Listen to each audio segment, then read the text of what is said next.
let's take a trip back to the 90s. Sega Genesis. Was it the perfect system? Well, not quite, but it did have some of the best games. That's for sure. Ninja Turtles, Mortal Kombat, and even that Evander Holyfield boxing game where you can make your own boxer. Those were all great. But on this episode of Console Classics, let's talk about a different game, Maximum Carnage.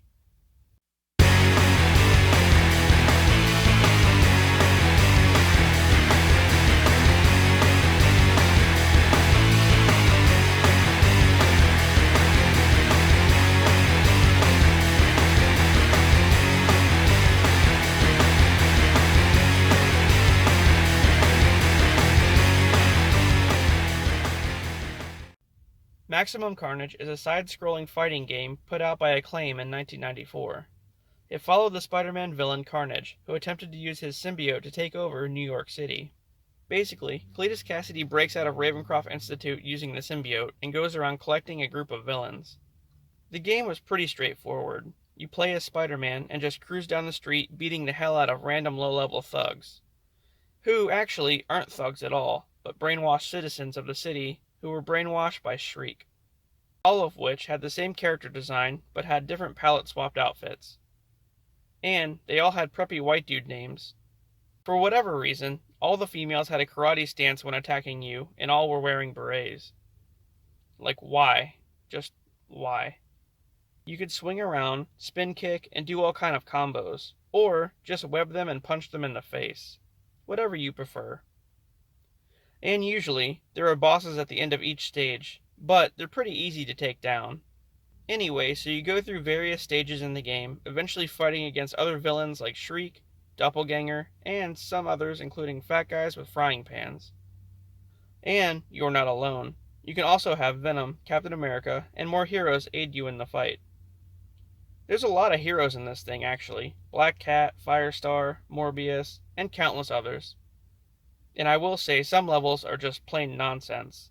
There's one called Climb where you scale the side of a brick building while dodging electricity. It's really freaking annoying. After that, you fight on a rooftop, down an alleyway, and just all over the damn city. It's kind of repetitive, honestly.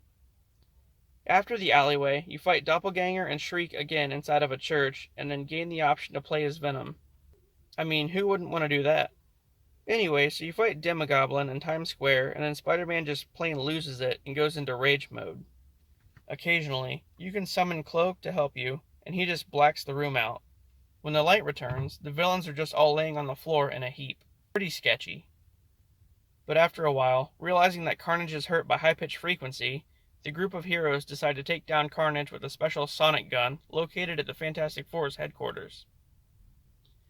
So once they get there, you have to fight this giant onyx-looking thing, and after that, you fight all the villains at once on a rooftop. At this point, you can summon a dude named Deathlock in the park to help you, and I swear they're playing a slightly different version of the Terminator theme in the background. So more fighting in the police station, and you basically get jumped by the villains. At this point, Captain America shows up to help you defeat Shriek and the other minions. And finally, after all this, you face off against Carnage.